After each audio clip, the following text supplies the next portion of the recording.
Bienvenidos a Firmes en Medio del Mundo. Soy Jesús Torres y hoy vamos a hablar de algo que en México casi todos llevamos en la punta de la lengua, la corrupción. No como análisis político, no como queja ciudadana, sino como lo que realmente es, un asunto de conciencia, un asunto de corazón. Según datos recientes, el 46% de los mexicanos señalan la corrupción como el principal desafío del país, casi la mitad de la población. Y probablemente si le preguntamos a esa mitad quiénes son los corruptos, todos señalarían en la misma dirección, hacia afuera, hacia el político, el funcionario, el policía, el vecino, pero nunca hacia adentro. Eso precisamente es lo que vamos a confrontar hoy, porque Jesús dijo algo hace 2000 años que tiene una vigencia quirúrgica para nuestra época. Lo encontramos en Lucas capítulo 16, versículo 10. Escúchalo con cuidado. El que es fiel en lo muy poco, también en lo más es fiel. Y el que en lo muy poco es injusto, también en lo más es injusto. Con una sola sentencia, Jesús desmantela toda nuestra teoría favorita sobre la corrupción. La idea de que los corruptos son otros, que la deshonestidad se genera solo cuando hay poder, que si yo estuviera en ese lugar, actuaría diferente.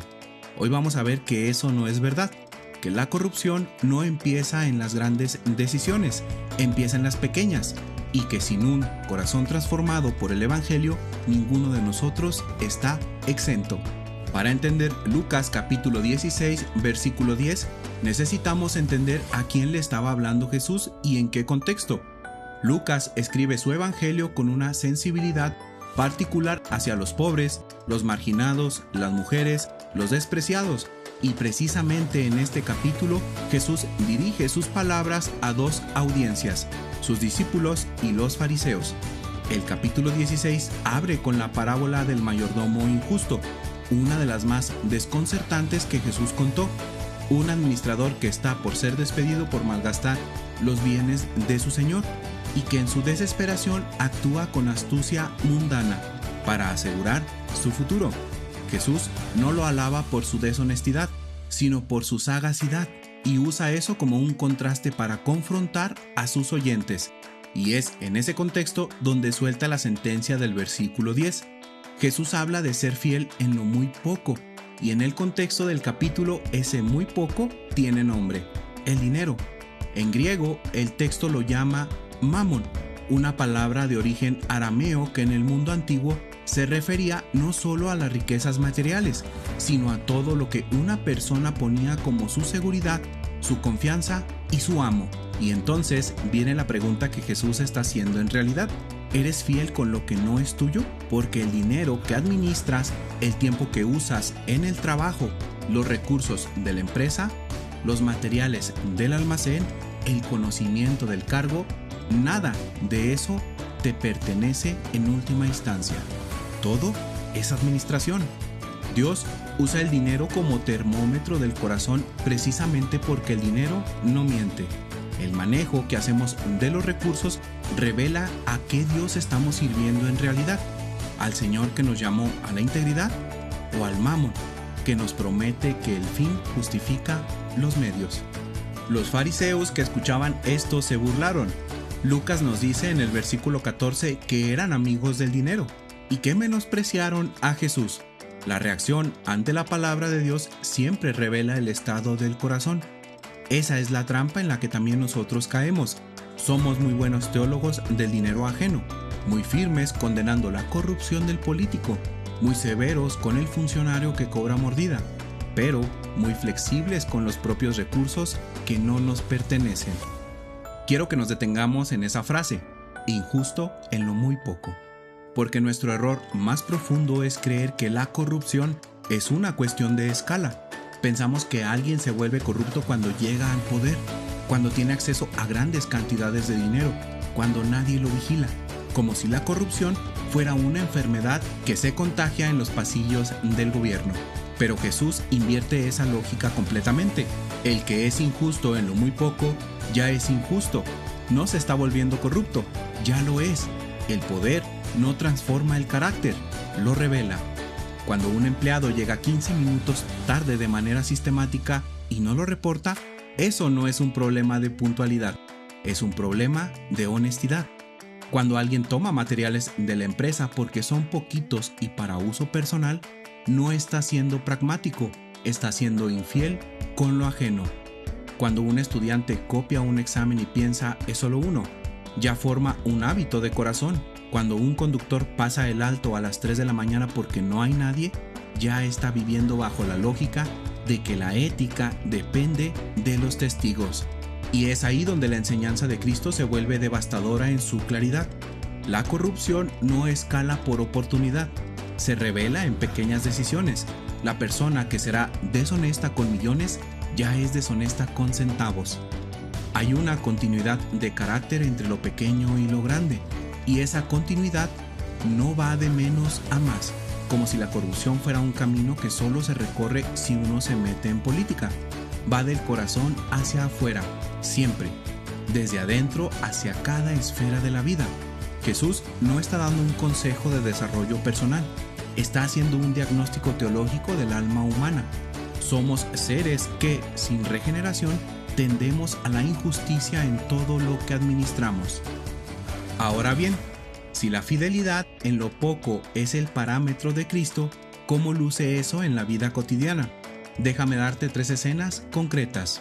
Número 1. Ética laboral. Tu trabajo como acto de culto. Piensa en un almacén, una oficina, un taller, una tienda. Cualquier lugar donde tú seas el que administra algo que no te pertenece a ti. Tiempo, insumos, información, dinero de caja. La integridad laboral cristiana no empieza cuando te piden un informe anual. Empieza en si estás presente o no en tus horarios, en si usas el tiempo de trabajo para asuntos personales, en si dices la verdad cuando tu jefe te pregunta algo. El cristiano en el trabajo no es honesto porque lo vean, es honesto porque actúa como si Dios fuera su empleador real. Colosenses capítulo 3 versículo 23 no es un lema motivacional. Y todo lo que hagáis, hacedlo de corazón, como para el Señor y no para los hombres. Eso significa, el material de la empresa no es tuyo aunque sea poquito.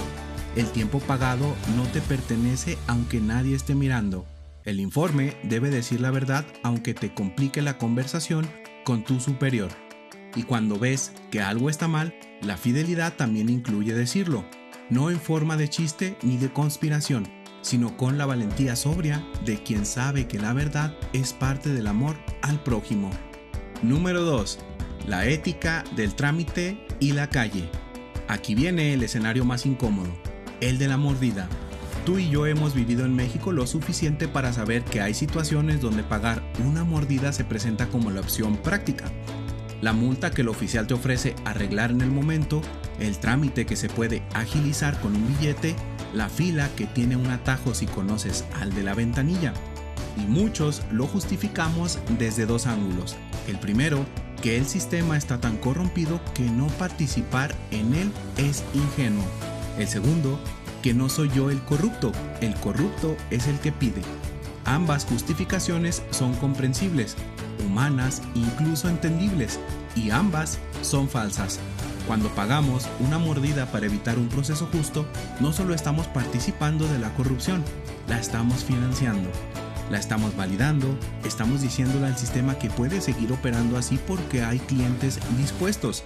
Ahora, seamos justos, hay situaciones de genuina amenaza, de vulnerabilidad extrema, donde la presión es real y la coerción es evidente. No estamos hablando de esas situaciones límite, estamos hablando de la comodidad disfrazada de necesidad. Respetar las reglas de tránsito cuando no hay cámaras, hacer la fila cuando nadie te obliga, pagar el impuesto cuando puedes evitarlo no es inocencia. Es ser el tipo de ciudadano que deseas que sea el funcionario que te atiende. El cristiano vive su ciudadanía como alguien que está bajo una autoridad mayor, y esa convicción no lo hace perfectamente heroico, lo hace conscientemente honesto. Número 3. Integridad en la era digital. Esta aplicación va especialmente para los jóvenes, aunque los que ya no somos tanto también necesitamos escucharla. Vivimos en una época donde copiar es fácil, donde el plagio académico tiene herramientas disfrazadas de ayuda. donde los atajos digitales se presentan como eficiencia. El estudiante que compra un ensayo o pasa un examen con respuestas de otro no solo está engañando al maestro, se está formando a sí mismo como alguien que obtiene resultados sin el trabajo que lo sustenta. Y ese hábito de corazón no desaparece al graduarse, se traslada al trabajo, a las relaciones, a cómo se manejará cuando tenga autoridad sobre otros. En lo digital también. Las descargas ilegales, el contenido pirateado, el compartir lo que alguien más creó sin crédito ni pago, son pequeñas injusticias, formas de tomar lo que no nos pertenece cubiertas por la normalización masiva. Y en el ámbito familiar, los padres que le dicen al hijo, dile que no estoy cuando suena el teléfono, las pequeñas mentiras de convivencia presentadas como tacto social. Los hijos aprenden ética antes de aprender doctrina. Aprenden cómo funciona la verdad viendo cómo sus padres la manejan en lo cotidiano. La familia cristiana tiene la responsabilidad de ser el primer laboratorio de integridad, no de perfección, de integridad. La voluntad de decir la verdad aunque cueste algo. Llegamos al punto más importante del episodio y también al más incómodo, porque si todo lo que hemos dicho es verdad, si la corrupción no es un problema de escala sino de corazón, si viene de adentro hacia afuera, si el injusto en lo poco ya lo es en lo grande, entonces el problema no se resuelve con más cámaras de vigilancia, ni con leyes más severas, ni con mejores incentivos económicos. El problema requiere un corazón nuevo. Y ahí es donde el humanismo secular, tanto el político como el espiritual, se quedan sin respuesta, porque el humanismo asume que el ser humano, bien motivado y bien educado, puede elegir conscientemente el bien. La historia universal y la experiencia personal de cada uno de nosotros demuestra lo contrario. El apóstol Pablo lo describe con una honestidad que debería resonar en cada uno de nosotros. Porque no hago el bien que quiero, sino el mal que no quiero, eso hago. No como excusa, como diagnóstico. La corrupción, en su raíz más profunda, no es un problema de ignorancia, ni de pobreza, ni de oportunidad. Es un problema de naturaleza. Somos seres que, librados a nuestra propia voluntad, gravitamos hacia lo conveniente sobre lo recto, hacia lo que nos beneficia sobre lo que es justo. Y aquí es donde el Evangelio entra no como moralismo, sino como redención. Jesús no vino a darnos un mejor código de ética, vino a dar lo que ningún código puede dar, un corazón nuevo. Os daré corazón nuevo, y pondré espíritu nuevo dentro de vosotros. Esta promesa del Antiguo Testamento se cumple en Cristo. El Espíritu Santo no solo nos llama a la integridad, nos da el querer y el hacer para caminar en ella. Eso no significa que el creyente nunca falle, significa que tiene una nueva disposición, una nueva identidad, un nuevo Señor, y cuando cae no se justifica, se arrepiente, se levanta y sigue en el camino de la obediencia. La honestidad cristiana no es la honestidad del que tiene miedo a ser descubierto, es la honestidad de quien ha sido descubierto ya, completamente por Dios, y ha recibido misericordia de todas formas. Esa gracia es la que produce un carácter que ningún sistema de incentivos puede fabricar. El ciudadano más valioso para cualquier nación no es el que solo cumple cuando lo observan, es el que actúa igual cuando nadie lo ve. Y ese tipo de ciudadano no nace de las campañas anticorrupción, nace del nuevo nacimiento. Cerramos este episodio en oración. Si puedes, te invito a inclinar tu cabeza y tu corazón. Padre Santo, venimos a ti conscientes de que el problema que señalamos con el dedo también vive en nuestro propio pecho, que somos más rápidos para condenar la corrupción ajena que para examinar la nuestra. Te pedimos perdón por las pequeñas deslealtades que hemos normalizado, por las verdades que hemos doblado por convivencia, por los recursos ajenos que hemos tratado como propios, por las ocasiones en que hemos elegido lo cómodo sobre lo recto. Señor, ten misericordia de México, de esta nación que lleva décadas herida por la injusticia sistemática, porque en lo más profundo necesita lo que ningún partido político puede dar, un avivamiento de conciencias, una genuina obra de tu espíritu que produzca hombres y mujeres fieles en lo poco, que tu iglesia sea en este país una comunidad visible de integridad, que los que llevamos tu nombre seamos distintos, no por nuestras propias fuerzas, sino por la obra del Espíritu que nos confronta a la imagen de tu Hijo. Que seamos fieles en lo muy poco, que el mundo vea en nuestra vida cotidiana lo que significa tener a Cristo como Señor. En el nombre de Jesús, el único justo que nunca falló en lo poco ni en lo mucho. Amén. Eso es todo por el episodio de hoy en Firmes en Medio del Mundo. Si este episodio te confrontó, bien, eso significa que la palabra de Dios hizo su trabajo.